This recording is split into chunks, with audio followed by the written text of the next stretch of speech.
Hi Owls. So chapter 3 then of The Firework Maker's Daughter. Rambashi and his pirates managed to get the bloody murderer to the other bank of the river, but Lila had to fish another oar out of the water when one of them dropped it and promised to sit still and not joggle the boat. When they hit the bank, everyone fell off their seats. "All right," said Rambashi, picking himself up. "Tie the boat to a good bit of tree or something and take the prisoner ashore." "Are we going to eat her?" asked one of the pirates. "'Cause I'm hungry." "Yeah, we've had nothing to eat for days," grumbled another. "You promised we'd have a hot meal every evening." "That's enough of that," said Rambashi. "You're a pack of scurvy dogs. Take the prisoner up to the cave and stop complaining." Lila wasn't sure if she could run away just yet. Some of those pirates did look fierce enough to run after her, though now she looked more closely, she saw their daggers were made of wood wrapped in silver paper, so they wouldn't be able to do her much damage. "I hope you don't mind this little transaction," Rambashi said as they walked along a jungle trail. "It's purely business."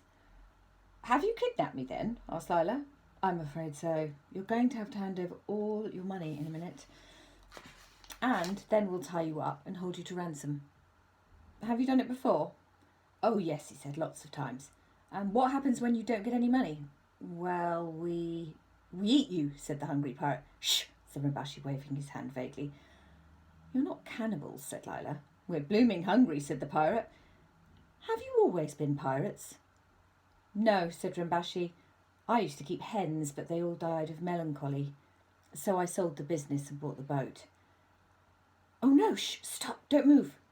The last pirates in the line, still grumbling, bumped into those in front who stood behind Rambashi, transfixed with fear. For there, on the path ahead of them, was a tiger. It swung its tail lazily from side to side and raised its golden eyes at them, and then opened its mouth and roared so loudly that Lila thought the very earth was shaking. One of the smallest pirates put his hand in hers.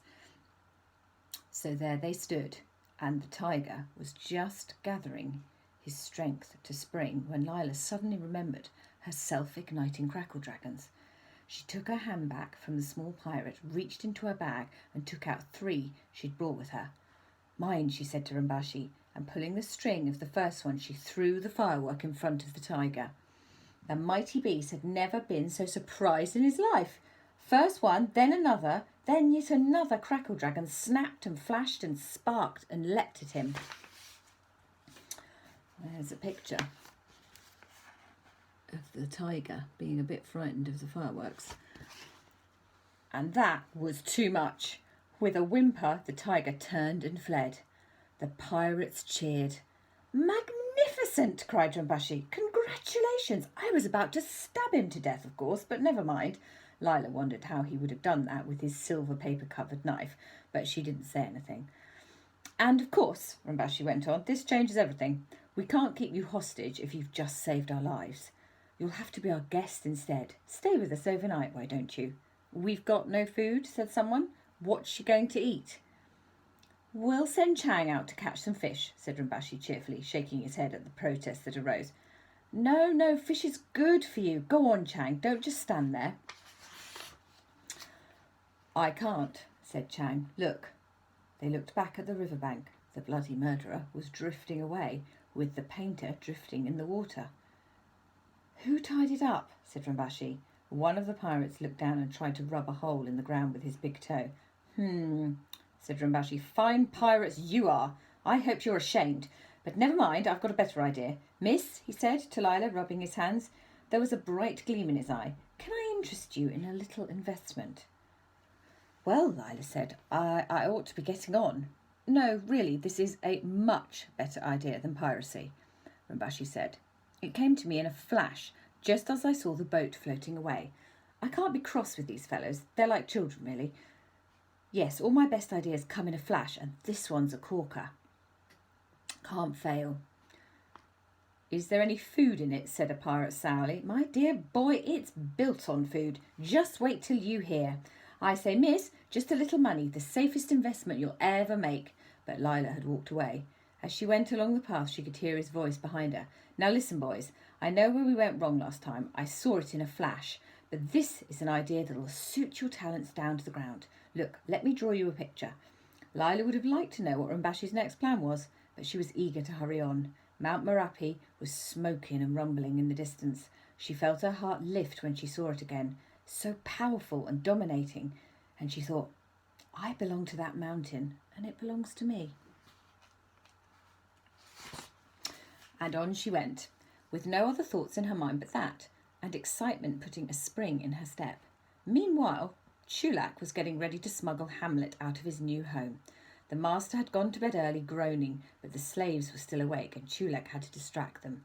Now listen, he said to them in the kitchen. You know you've got to do all you can to please the great white elephant, or else the king will be cross. They all nodded. Well, the elephant's a bit restless. He never sleeps well the first night in a new place, so we'll have to play a game of elephant's footsteps to cheer him up. You have to go and hide your eyes in the garden, and when you think you can hear him coming, turn around. He likes playing that. Go on, go and wait in the garden, and I'll tell him when you're ready. The slaves all streamed out of the back door, and as soon as they were hiding in the garden with their eyes shut, Chulak unlocked the front door and led Hamlet out to the gate. It's a good thing they put down that carpet I ordered, he whispered. You don't half make a row on the gravel. Can we go past the zoo? Hamlet whispered. No, of course not. Never mind Frangipani, it's Lila we've got to think about, and stop breathing so heavily. They tiptoed out of the gate and found Lackland waiting there with a tarpaulin, just as Chulak had asked. What's it for? Lackland whispered. For this, said Chulak, and made Hamlet kneel down to have it laid over his back, so he doesn't show up so much in the dark. Huh, grumbled Hamlet. It's hot and scratchy, and it smells like a marquee. Couldn't you find a nice blanket? I don't think you realise your own size, Chulak said. Do be careful, said Lackland. I ought to come with you. It's not a safe journey at all. Oh, I should have told Lila everything from the start. I should have trusted her. What a foolish old man I am. Yes, said Chulak. Still, never mind. We'll find her. Come on, Hamlet. And they set off. Lackland stood watching them for a minute until they disappeared in the dark streets. But someone was watching Lackland. One of the slaves who'd come to play Elephant's Footsteps was hiding under a bush nearby, and as soon as he realised what he'd seen, he began to tremble. Helping the white elephant to escape was a terrible crime. There'd be a terrible punishment, and there might be a great reward for the person who pointed out the criminal. So, when Lackland began to trudge homewards, the slave silently followed him to find out who he was and where he lived. Chulak and Hamlet walked all night, and when morning came, they slept in a little valley under some thick trees. They woke up in the afternoon, and while Hamlet browsed on the leaves, Chulak went to the nearest village to ask the way to the Emerald Lake. He came back with an armful of bananas and some news. Guess what, Hamlet? We're in luck. This is the night of the full moon. The water goddess comes out of the lake and grants people's wishes. Couldn't be better, my boy. Finish your leaves and let's be moving. They weren't the only people going to the Emerald Lake. The jungle paths were busy with families carrying picnic baskets, and even a troop of monkeys was heading in the same direction. Just before the sunset, Chulak and Hamlet saw a young man busily pinning up notices on the trees beside the path. Chulak was about to read one when the young man caught sight of him. Hey, I know you, he said, and him. Oh, we know lots of people, said Chulak. Is this the right way for the Emerald Lake? Just along there. Here, can I... The young man looked bashful. Chulak knew what he wanted. Kneel down, Hamlet, he said. Customer. Hamlet couldn't say anything with the young man there, but he gave Chulak a severe look as he knelt down. The young man daubed something on Hamlet's side with a stick and some mud and gave Chulak a coin. Thanks, he said. Wait till I tell the boss. And he ran off. Chulak read what he had written. Eat at Rambashi's Jungle Grill. Rambashi, Chulak said. I've got an uncle, Rambashi. He used to be a chicken farmer. The notices on the trees were advertising the Jungle Grill as well.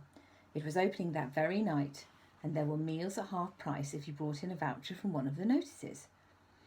It'll be nice to see Uncle Rambashi again, Chulak said. Come on, it'll be dark in a minute. They hurried on. Soon they came out on the shores of the Emerald Lake. Under the trees at the edge of the water there stood some houses on stilts, with cooking fires and coloured lanterns, and as tropical darkness covered the sky in less than 5 minutes, Chulak and Hamlet entered the village. Naturally, a white elephant with an advertisement written on him caused the sensation. And soon Chulak and Hamlet were being followed by a crowd of excited children and some older people with nothing else to do. Even the troupe of dancers getting into their costumes for the ceremony couldn't resist, and the dancing mistress had to run after them with her mouth full of safety pins to pull them back and scold them. "Which way to Rambashi's Jungle Grill?" Chulak asked, and someone pointed along the shore to where a wooden building stood on stilts over the water. There was a terrace with coloured flags and tables with checked tablecloths and lamps made out of wine bottles, and a cloud of smoke was coming from the kitchen, with the sound of sizzling and bubbling and the smell of grilling meat and fish and spices. "Just in time, Hamlet. What do you think of that? And that's Uncle Rambashi," said Chulak. Rambashi, wearing a white apron over his tartan sarong, was ushering some customers onto the terrace when he saw Chulak. "Chulak, my boy, how delightful to see you, and your friend, your pet, this excellent mobile advertising billboard. Come in, dear boy. Voucher? Oh, don't bother with that. Free food for everyone in an hour in honour of the ceremony of the full moon. Of course I'll lose money on it, but we'll soon make it up. Wonderful publicity. Yes, that's right, ladies and gentlemen. Free meals tonight." "What about us?" said a waiter. "When do we get our supper?" "Customers first," said Rambashi. "You and the boys can have as much as you like later on." "I thought you were in the chicken business," said Chulak, tucking into a big plate of prawns and rice in satay sauce. "Yes, but I had to give that up. I felt sorry for the hens, Chulak. So we took to the transport business for a while, river taxi, with some freelance work on the side.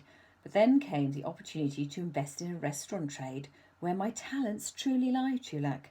Yes, madam, our grilled lake trout is exquisite tonight. May I suggest some saffron rice to accompany it? And a flask of jasmine wine? Yes, all for free. No charge. Compliments of the house."